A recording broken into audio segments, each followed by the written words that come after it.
Plus besoin d'aller étudier en France, aux États-Unis ou au Canada. EISA distingué premier prix excellence de la qualité CEDEAO vous offre des formations de qualité. 80% des diplômes opérationnels, licences et masters de l'EISA sont accrédités par le CAMES. EISA certifié ISO 21001 version 2018 et ISO 9001 version 2015 forme au DECOGEF et DESCOGEF pour devenir expert comptable de l'UEMOA. EISA dispose d'une licence en sécurité informatique, cybersécurité et cybercriminalité pour acquérir des connaissances en technologie data center, big data, intelligence artificielle, etc. et d'une licence en génie logiciel, diplôme d'ingénieur de travaux informatiques reconnu par le CAMES. Cours en ligne disponible en partenariat avec l'AEF. Pour les 15 ans de l'EISA, gagnez 100% de bourse d'études et frais comptés à partir de 0 francs. Site web www.eisatogo.com.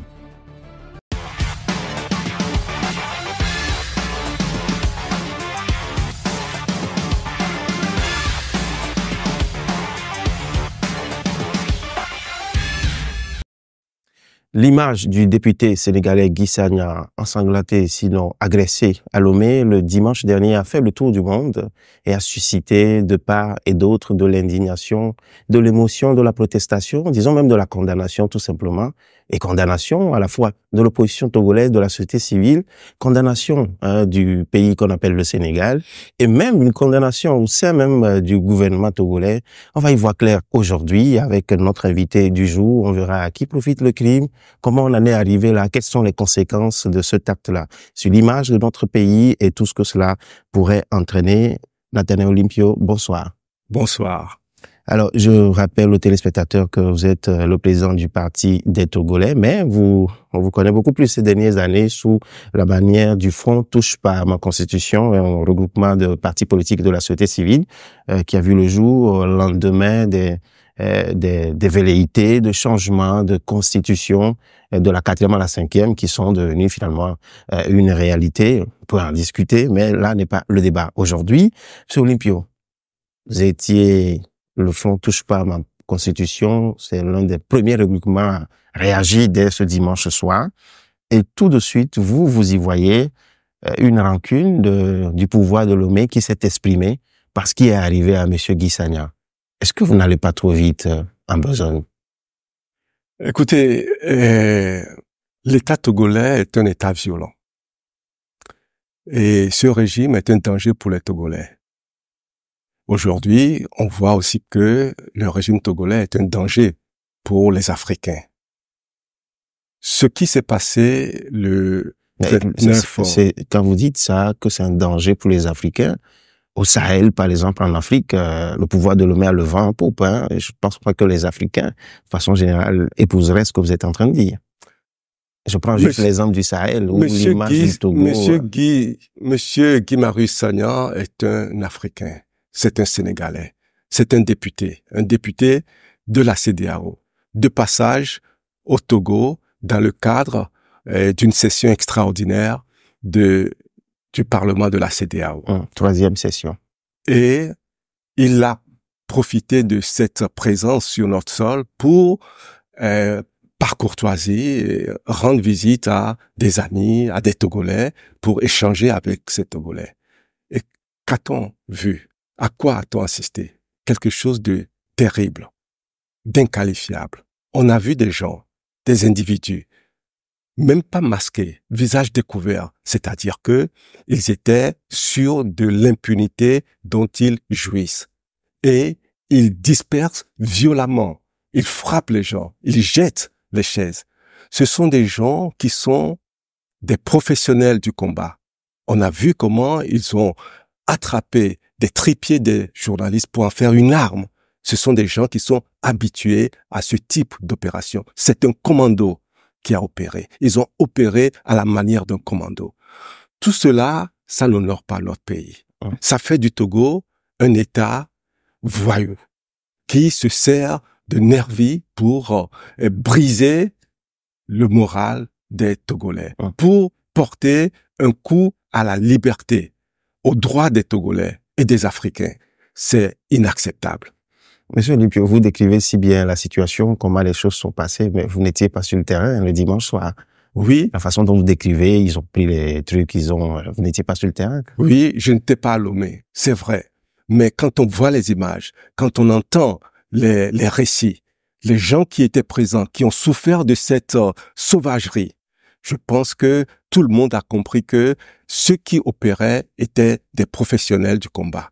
Et ça interpelle tous les Togolais, ça interpelle tous les Africains. Alors, si nous partons de l'hypothèse, un peu comme vous posez l'hypothèse en disant que c'est parce que le régime de Lomé est violent et que le régime opère à visage découvert et donc ils ont encore frappé une fois de plus, comment est-ce qu'on comprend alors le fait que au niveau du gouvernement, par la voix de la ministre de la Communication, il y a une condamnation et un appel également à une enquête et même un certain nombre de soutiens du régime aussi condamnent le fait. Comment est-ce qu'on peut comprendre ça? Un commandite condamne? Mais ça, est-ce que c'est surprenant? C'est se cacher derrière le mensonge. Vous savez, au Togo, il y a eu des choses très graves. Il y a eu mort d'hommes. Ils ont initié des enquêtes. Jamais ces enquêtes ne donnent des résultats. Donc, les propos qui sont tenus, ce sont des propos de circonstance. C'est de la poudre aux yeux.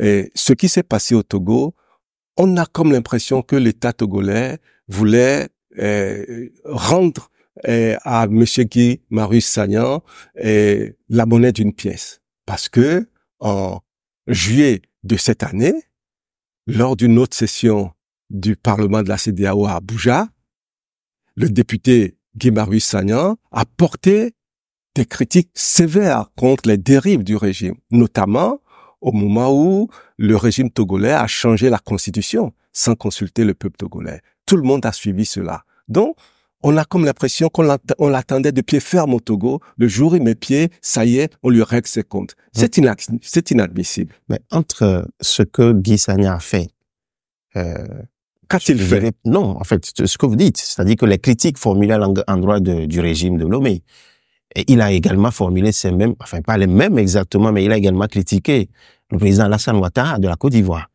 Et quelques jours après, on l'a vu en Côte d'Ivoire, justement, aux côtés de la députée ivoirienne qui avait pris le devant pour défendre le président Ouattara. Il a même été reçu là-bas.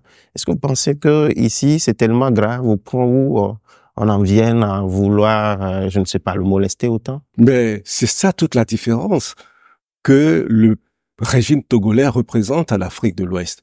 C'est cette propension à vouloir régler tous les problèmes par la violence, l'intimidation. Ce qui s'est passé le dimanche dernier ne peut être que l'œuvre des gens qui ont la certitude que rien ne se passera derrière, il n'y aura aucune conséquence. C'est pour ça qu'ils sont venus à visage découvert. Ils ont opéré en quelques minutes, de manière très structurée, très organisée et très précise. Ils savaient ce qu'ils étaient venus faire. Ils l'ont fait rapidement et ils sont partis. Bon, interrogeons un peu le dispositif sécuritaire. C'est vrai que c'est une réunion dans l'enceinte d'un parti politique, même si c'est organisé officiellement, comme on l'a dit, pour rencontrer les citoyens, c'est organisé dans l'enceinte d'un parti politique. Et moi, je n'y étais pas non plus, mais j'ai discuté avec Rodrigue Aego, que vous connaissez très bien, qui était là. Il m'a confié que le groupe qui avait opéré ce soir-là était même un peu plus conséquent que les manifestants qui étaient sur place.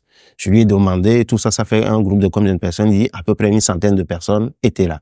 Alors la question que l'on pourrait se poser, est-ce que l'opposition en soi ou bien du côté de la DMP, ils n'ont pas prévu, je ne sais pas, quand vous rentrez dans les cadres comme ça, s'il n'y a pas un dispositif de sécurité en interne qui aurait pu identifier peut-être une cinquantaine de personnes, une quarantaine, trentaine, qui sont rentrés, on pouvait savoir au moins que bon, les gens là ne sont peut-être pas en grippe des nôtres, non?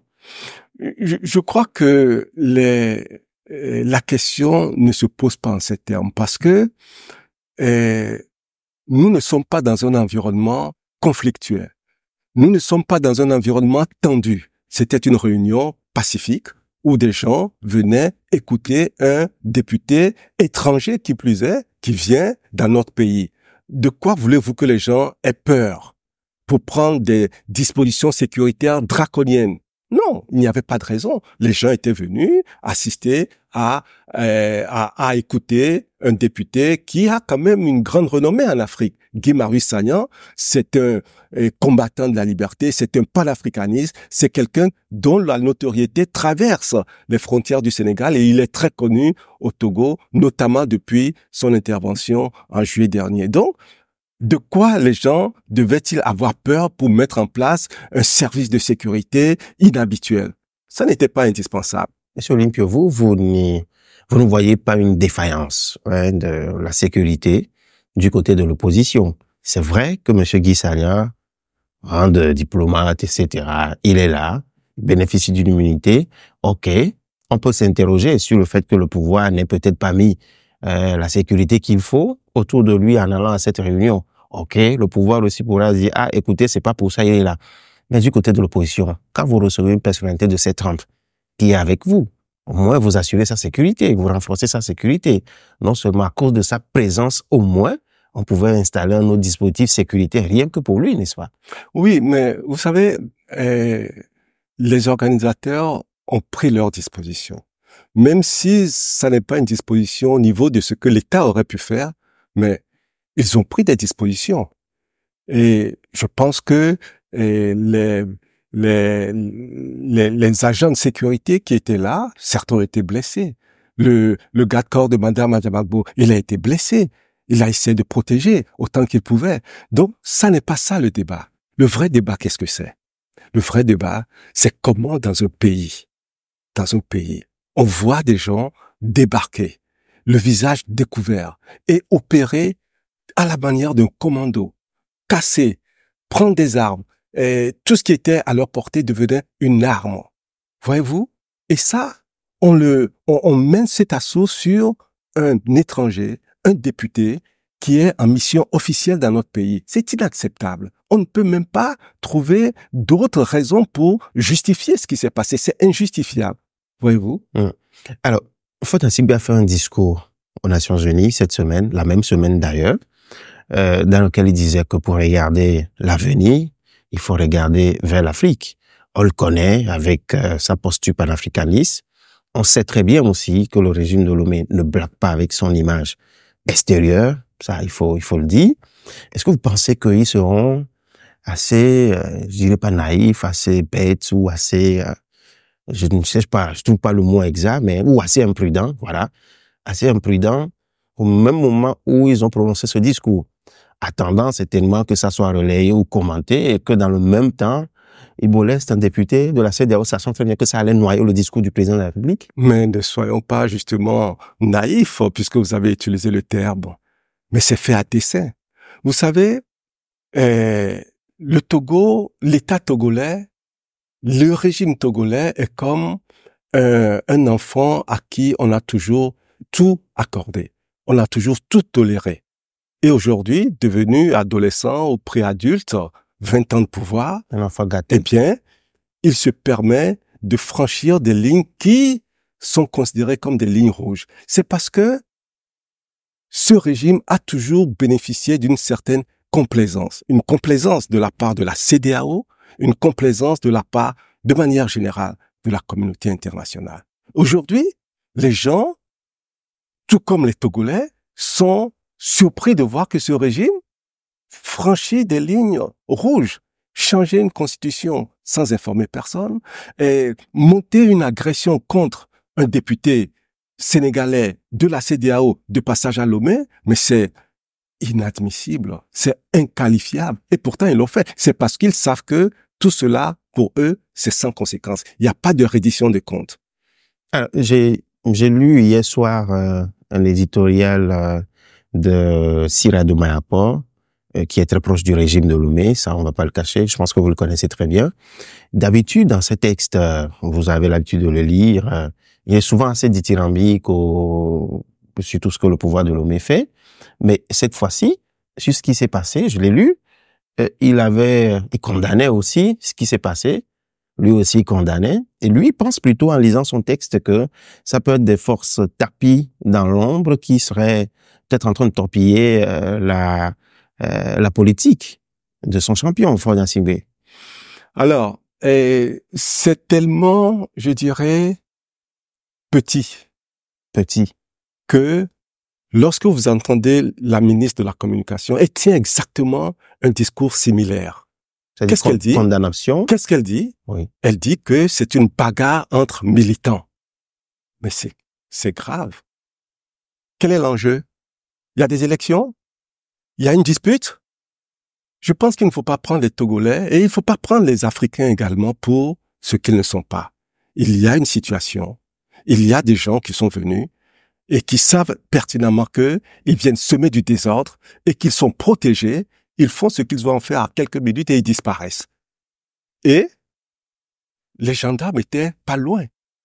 S'ils n'étaient pas à l'intérieur, ils ont su qu'il se passait des choses. Ça a été contexté aussi, hein, mais pas la ministre de la Communication, mais vous savez, ce régime, c'est un régime de mensonges qui déforme les réalités, qui veut polir son image. Mais tous les gens qui étaient présents, moi je n'y étais pas, c'est vrai, mais les journalistes étaient là, ils ont constaté. Vos confrères étaient là, ils ont constaté. Les participants étaient là, certains ont parlé avec les gendarmes qui étaient là. Ils ne sont pas intervenus. Voyez-vous? Je vais vous rappeler, peut-être que beaucoup de Togolais ne s'en souviennent pas, mais moi je l'ai en tête encore, comme si ça s'était passé hier. Le 18 octobre 2017. 18 octobre 2017. En pleine manifestation de contestation contre ce régime-là. Tout le monde s'en souvient. Qu'est-ce que le régime a fait? Ils ont sorti les milices.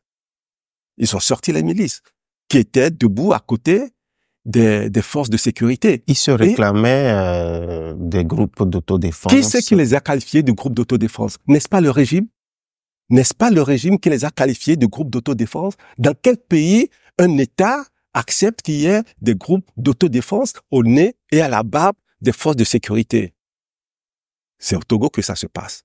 C'est au Togo où la violence est installée en mode de gouvernance.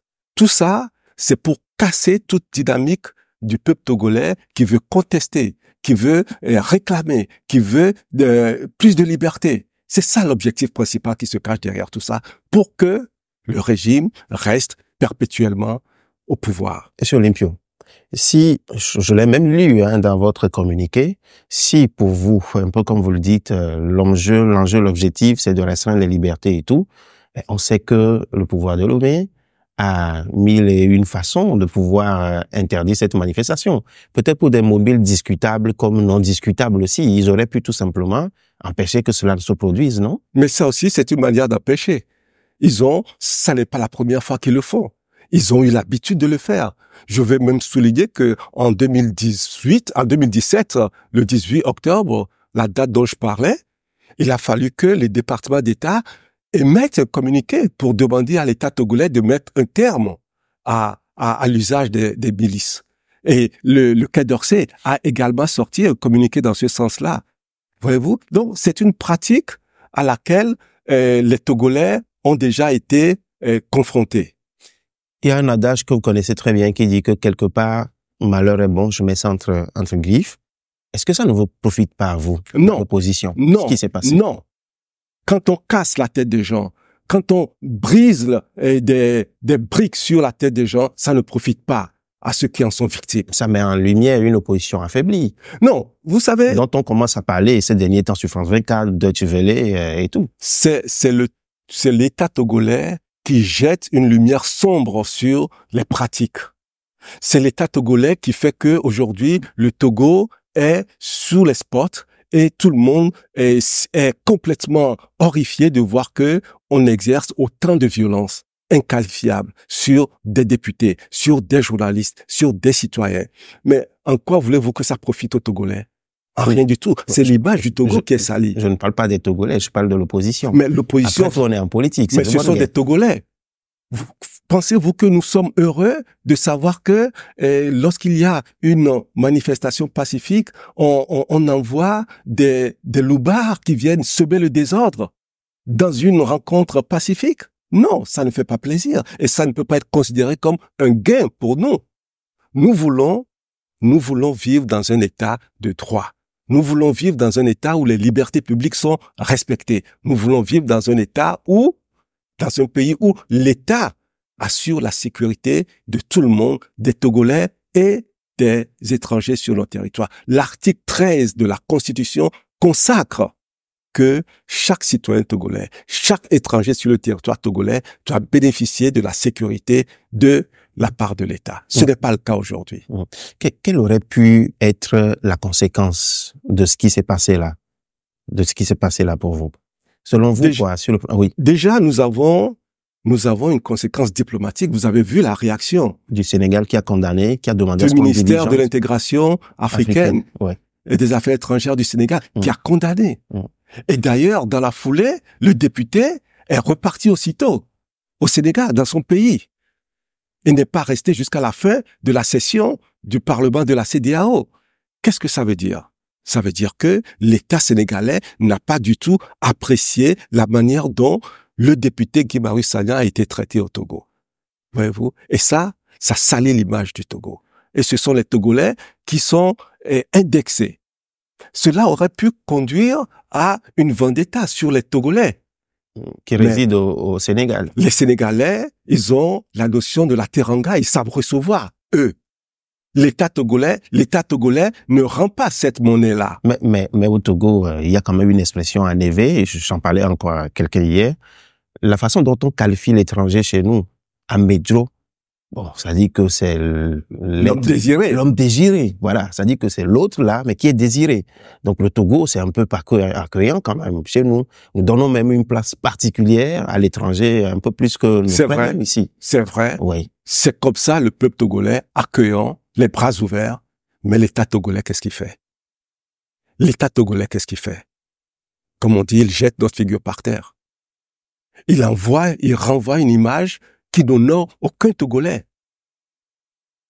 Vous savez, je pense que il est temps que tout le monde comprenne que le Togo est un État où les libertés ne sont pas respectées. Nous sommes dans un État violent qui règle les problèmes politiques par la violence.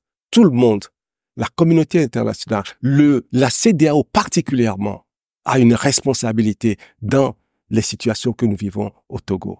Et quand aujourd'hui, c'est un député de la CEDEAO qui est concerné et qui est victime, je pense qu'il est temps, sérieusement, que le cas du Togo soit traité avec toute la diligence qu'il faut. Monsieur Nathan Limpio, nous sommes arrivés à la fin de cette émission, mais je pense que des fois aussi, à trop tirer sur les autres, à trop attendre des autres, on finit peut-être par occulter quelque part ces preuves insuffisantes de tout ce qui s'est passé. S'il faudrait tirer une leçon dedans pour l'opposition, est-ce que l'opposition et l'autre n'a aucune leçon à tirer de ce qui s'est passé? Je crois que ce qui s'est passé dépasse le cadre d'une action de l'opposition dans un pays. Nous avons un étranger qui est arrivé, vous voyez, et on a voulu discuter avec lui simplement. Et voilà comment ça se termine. Sur le plan international, on est salé. Il faut donc simplement qu'on respecte justement l'opposition togolaise, qu'on respecte le peuple togolais. C'est le minimum qu'on attend de ce régime. Monsieur Nathan Limpio, merci. Merci à vous. Merci à vous également, chers téléspectateurs. C'est un plaisir de vous retrouver et le plaisir sera encore plus grand si nous nous retrouvons encore dans le prochain numéro. À bientôt.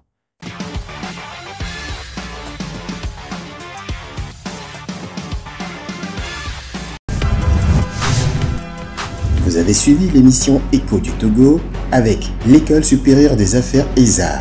ESA, le label des diplômes de qualité.